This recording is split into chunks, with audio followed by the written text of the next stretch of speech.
How's it going, everybody? Liam Mitchell back with another video, and today I have not just myself, I have a partner with me. It's Mr. Chuck Fonchell.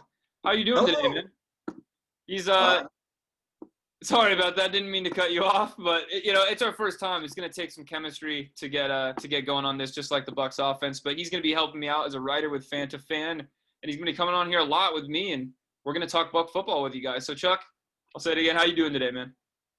so far so good. It's a beautiful day. I'm actually based in Tampa, so I'm Eastern time zone. I've already lived most of my day, and now I get to begin my evening with some Bucks talk with you. Absolutely, man. I love it. Yeah, if some of you guys may not know, I'm from LA. I'm out here on the West Coast, so it's not a lot of Bucks fans out here where I'm from, man. But yeah, so anyway, let's get right into it. We're gonna talk some Bucks Chargers and talk about the recap of this game. Bucks got the win, 38-31. They are 3-1, first time in almost a decade. First time since 2011 the Bucks have gotten to 3-1. And that worked out great that time. Oh yeah, man. What was that? 4-12 that year? 4-12, yeah. Lost the last 10 games. Lost last 10 games. Probably the worst 5-game stretch I've ever seen. That last 5 games, they were giving up an absurd amount of points. But it was about 40 points a game. Oh yeah, I think I just saw the Cowboys were the first team since 1960 to give up 38 points or more in 3 straight games. They can't stop anybody. Yeah, the Bucks came extremely close. We had 5 straight that year with 31 or more. We were very close to doing that in 5 games straight. So we weren't youngry enough. We weren't the youngry. That was the term. That was the Raheem term. The youngry Bucks. Yeah. Well, hopefully. Now he's in trouble in Atlanta too. He is. Him and Dirk Cutter down there in Atlanta, 0-4. Oh, old Bucks coach is losing. What's new? Oh, I mean, the problem is not Dirk Cutter's offense. They've been putting up points. Julio's been hurt too, so you wonder. So hopefully this 3-1 starts a lot better.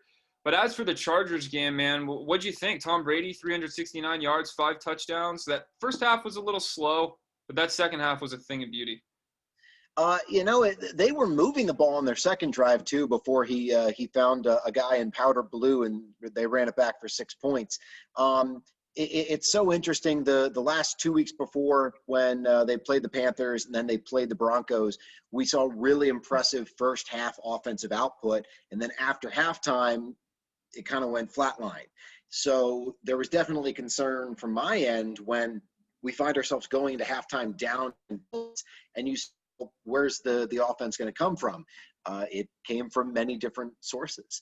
I remember I rewatched the game after Sunday just to kind of reacclimate myself to the flow of action, and it's so impressive watching Mike Evans make the plays that he made simply on one leg. I'm 35 now, and I can roll out of bed, just have a part of my body hurt for no reason. And when you look at what his ankle did in the first quarter and him go into the locker room for x-rays and then to come back and just gut it out, it makes me proud to be a Bucs fan. Oh, you got to love Mike Evans. I mean, he takes that pay cut earlier. He's playing through pain like that. Makes Keenan Allen look like a fool for tweeting that tweet earlier in the year saying, how is Mike Evans higher than him on the top 100? But in Keenan Allen's defense, Keenan Allen's a dog. Keenan Allen had a whale of a game, and that catch on the sideline over Carlton Davis, I don't know how on earth he caught that ball and kept his feet in bounds. I was so annoyed. I mean, he's got a couple inches on Carlton, and it was a perfect throw. I mean, Justin Herbert missed 5 passes, 5 all game. He was 20 for 25, and he did not look like a guy making his 3rd career start.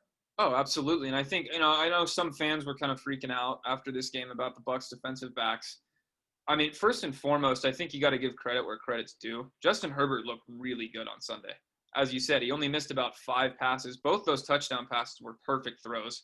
Mm-hmm. That play where Jordan Whitehead came on a blitz, he kept backtracking. It should have been a 10-yard loss. He gets away from Whitehead, fires it in stride down the field to Keenan Allen for a first down. That was some Patrick Mahomes type stuff. I think BA said that in his press conference. Yeah, And this from a 6'6" quarterback. I mean, when you think of like hyper tall quarterbacks, you think of someone like Brock Osweiler, who's kind of a statue in the pocket, but he has incredible mobility skills. He can take off and run with it. He's got live feet in the pocket. I believe that the ceiling, the future is bright for the Chargers with him in the fold there. They're going to have him on a rookie contract for 4 years going forward, so that they'll have some cap flexibility. I agree. I mean, Mahomes and Herbert, those are going to be some good games going forward in the AFC West. So, but yeah, I mean, as far as, I don't know about you, but I'm definitely not concerned about this defense just yet. I mean, it was one game, technically 24 points given up. There was just the one interception. I would say further that it was really only one half, because if you look at the second half, other than one play, and that's the play where they blitzed 7 guys, we were in basically zero coverage. Sean Murphy-Bunting gets beat deep for a 73-yard touchdown pass. That's the one play the Chargers had on offense the entire second half. They shut them down. So adjustments were made. I felt like Todd Bowles drew up a lot more blitzes for the second half. We got a lot more pressure on Justin Herbert. We were able to, once again, what else is new, shut down the running game that they had. And I felt like all of our defensive secondary was a lot more dialed in. Levante David continues to impress people that have probably never watched him play before, because the Bucs have never been in prime time.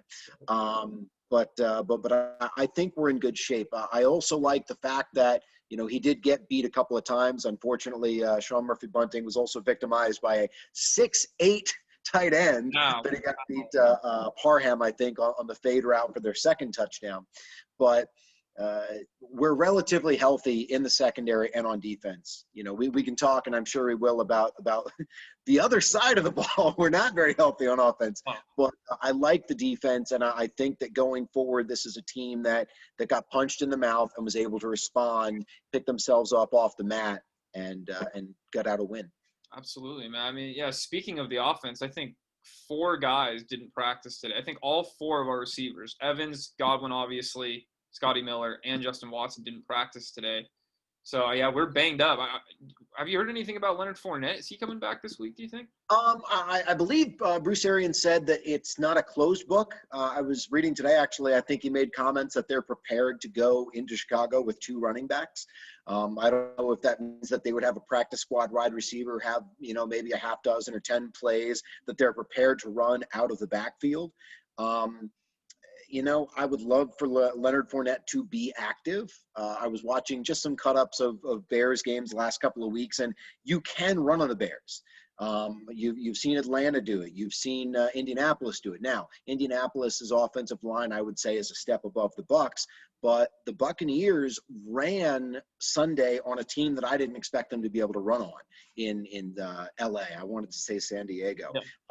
I was impressed, not with Ronald Jones' hands out of the backfield, caught the first 2 passes, and then he started looking like me on a football field trying to catch passes. But the young man can carry a football. He runs with violence. When he gets some space, he can take it off with it. And I also really liked what I saw out of the young rookie Vaughn out of Vanderbilt. He caught a couple of passes early. He was able to catch one for his first touchdown, the winning touchdown, as it were.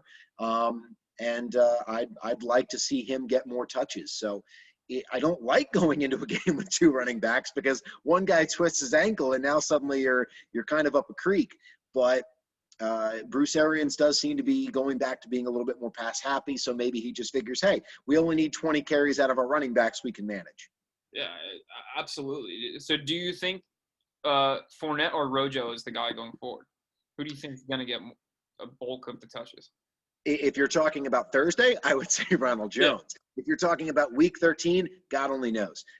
Bruce Arians, I believe, runs a franchise. He runs a team where what have you done for me lately really holds true. Are you practicing right? Are you doing the right things in the game?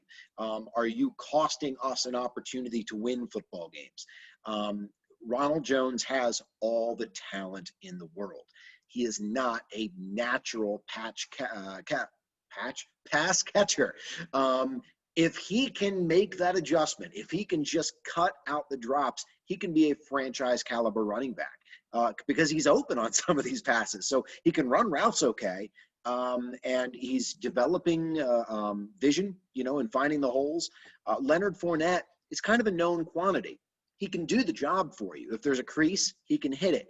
If there's a wide open pass, he can catch it. But he's not really a creator. He's not really one to make a defensive back or a linebacker miss. He's kind of a truck stick, if you will, using the Madden language. But he's fine. I like Ronald Jones's potential better. I believe that he has a higher ceiling as a runner. It's just what are they going to do going forward? First Ronald Jones had the fumble against Carolina, and then Leonard Fournette put one on the ground against Denver. So, I don't exactly know where it's going to go. I just know that we've got options, and it feels good. Yeah, it feels great. 2 different running backs over 100 yards in a single game in the first 4 games. I mean, that's great, man. Bruce said it. Can't have enough weapons, I mean, the more weapons, the better. So yeah, more options, and especially a quarterback like Tom Brady, a guy who has seen it all. He's played tens of thousands of snaps, and he can look at the defense and just identify, well, this is where the matchup is, and I'm going to use this unspoken weapon to get 8 yards, and that's how it runs, and that's how he did it on Sunday. Speaking of another one of Brady's weapons, Cameron Breit got in the end zone on Sunday. Unfortunately, OJ out for the season with that Achilles tear.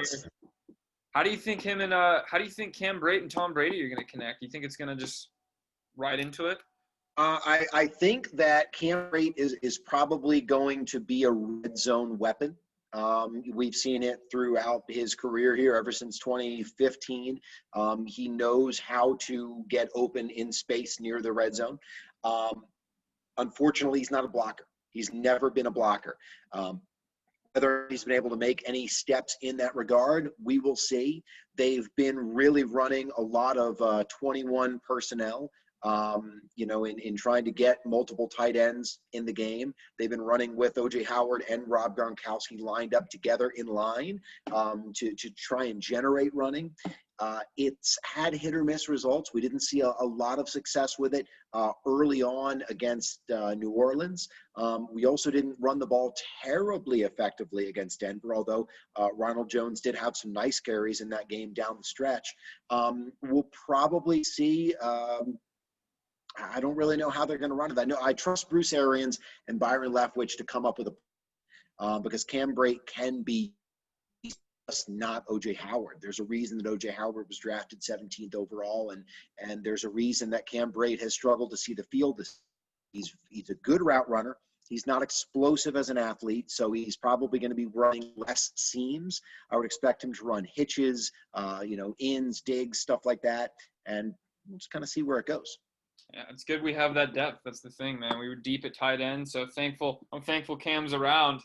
But looking forward towards Thursday, Bucs Bears. What do you think about Nick Foles, man? He's struggled against the Bucs, but 2-0 against Nick Foles the last 2 years in Tampa. Pretty easy wins too. People have called Tom Brady a system quarterback for a long, long time. I feel like Nick Foles might be more deserving of the moniker. He is a guy. Period. He's a guy. He can absolutely throw an accurate pass to a wide open wide receiver. He can throw it with touch. If you pressure him, you can rattle him. I was asking at their stats just earlier today. He and Mitch Trubisky this season, they're basically the same quarterback. In fact, Mitch Trubisky has a higher QBR. Their passer rating is about 3 points separated. Their completion percentage is different by about 0.6%. Their touchdown per pass, their interception per pass, they're the same guy. Mitch Trubisky has, with more playing time, taken, I think, 7 sacks to Nick Foles' 1. The Bears, they will win the game if you allow them to win the game. That's how they're 3-1. They beat objectively a bad Lions team. They beat objectively a horrendous Atlanta Falcons team. I'm embarrassed that I don't remember who they won or who they beat in week 2. I think it was the 0-4 Giants, if I'm not mistaken. I think you're right. Yes. I mean, DeAndre Swift dropped a game-winning touchdown straight in the chest against Detroit. they somehow the choke job Falcons. I don't know how they blow that game, but They're finding ways. Yeah, let's just say the Bears were very lucky to be 3-0. This is a team, as a Bucs fan, I'm not very concerned about. I mean, they got beat handily on Sunday against the good Colts team and that good defense down in Indianapolis. They, just from kind of what I was looking at, they're not terribly adept at running the football. I think David Montgomery on about 50 carries. He's running about 4.1 yards a carry. They've barely given it to Tariq Cohen. In fact, Carterell Patterson is second on the team in rushing yards for them. I saw him in the backfield on Sunday.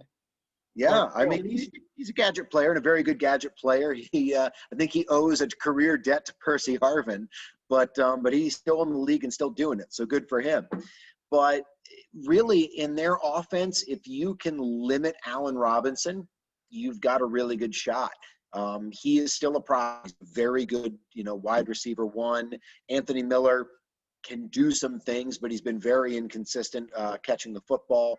They've got Jimmy Graham, who's still a red zone threat, but he's not what he was with New Orleans. Gosh, feels like 10 years ago. Yeah.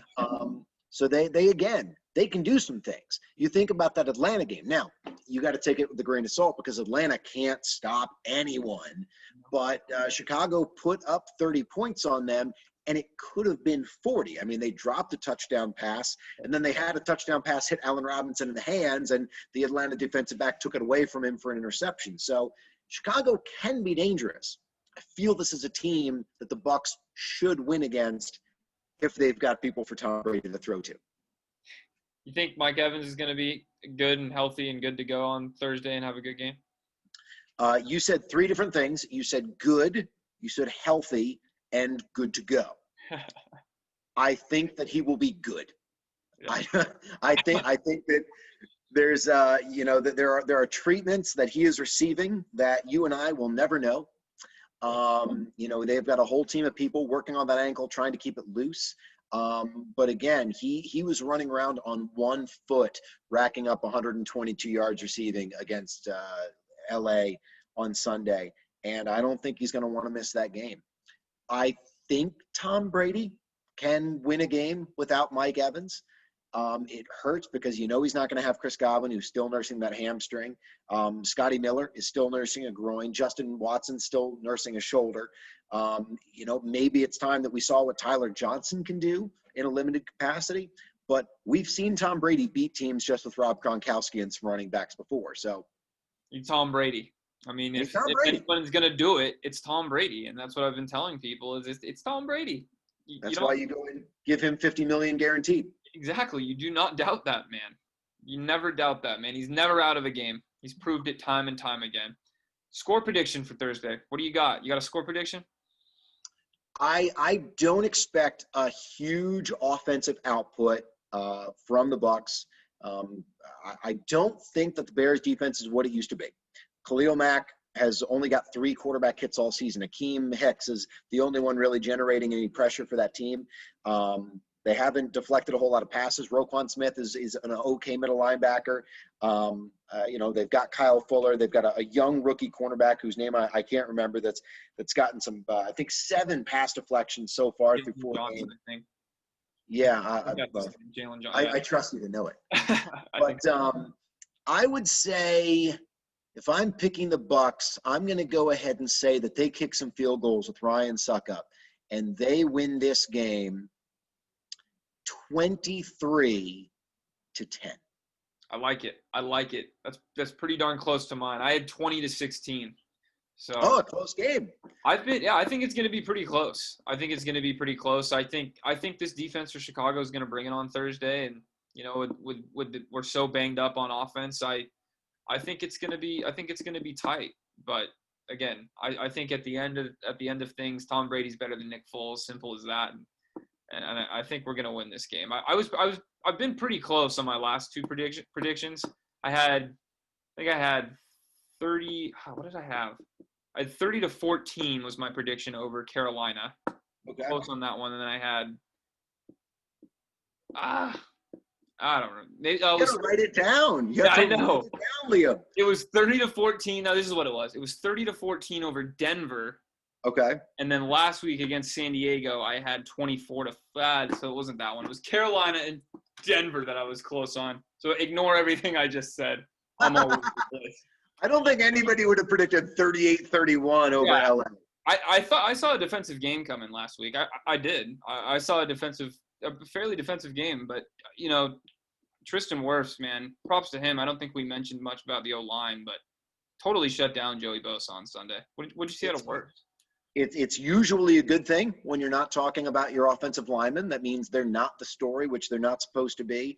I will say that if Tristan Wirfs performs against Khalil Mack the way he did against Joey Bosa, you're going to start hearing more of his name. From what I understand, Joey Bosa was nursing a bit of a tricep strain, but even still, he's still a Bosa. And Khalil Mack, Chicago doesn't like blitzing. They really prefer rushing 4 men and dropping 7 into coverage. And I think that could benefit the Bucs. I think that Tom Brady, I think he knows how to pick apart his own defense. And I think that we're going to have some plays to be made. You know, obviously we can't give them free points. You know, you don't want to see Justin Watson running any more out routes. I like Justin Watson.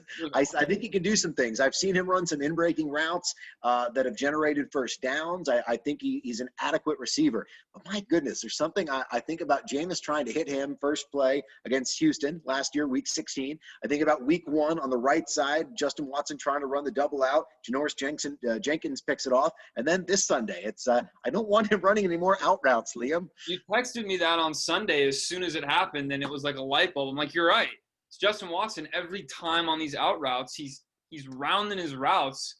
I mean, he's got to be better. I wonder. I don't know if it because I am not a wide receivers coach, so I can't really critique his form. I do wonder. He's not a top end speed guy, and I wonder if there's no threat from the defensive back for him running past them if they're not just closer to him and they're able to make a break on the ball. I don't know. I mean, that's for the coaches to decide. That's for Byron Leftwich and Bruce Arians to piece together. They're always saying, hey, we just got to coach that out of Tom Brady. So, and that might be coach speak, but I don't know. It's just me as a fan, not knowing much about it. I just get nervous when I see him running out routes. Every time he's running an out route and Tom throws it, you're like, don't do it. No. Out of bounds. Both those pick sixes this year. So hopefully we don't see any more of those from Tom moving forward, but I'm extremely excited. The first primetime game of the year, I think we got 5 this year, which is extremely rare in Tampa Bay. I think that ties a record with 2003, maybe even more, for the most primetime games we've had in a season. So the TB12 effect. The TB12 effect, man. I wish I was originally had planned to actually be at that game in Chicago, but of course 2020 said no. COVID, and it said no. So I'm jealous of the fans that got to be there on Sunday. Hopefully I get to go to a game out in Tampa this year. Hey, I believe that there is a press pass in your future, young man. I love it. Thank you so much for coming on, Chuck. You guys heard it here. 23-10. Bucs going to take down the Bears, or maybe 20-16. We'll see, but we got the Bears taking a L against our Buccaneers on Thursday. So, hey, man, come check us out on fan2fannetwork.com. Like I said, Chuck's going to be on there writing some articles, and I'm going to be posting my YouTube videos, and I'm sure me and Chuck are going to be doing a lot more of these. I've had a lot of fun doing this. It's a lot more fun to me than just coming on here and speaking to a camera by myself. Trust me. So thank you again, Chuck, for coming on. I hope we can do this a lot more in the future. You're very good at it, but it is definitely a pleasure having a cohort. Absolutely. All right, guys. Thank you guys so much for watching. Come back for the next video. I got a couple history videos coming out tomorrow, and then post-game recap of the Bears game. So we will see you guys in the next one. Go Bucs. Go Bucs.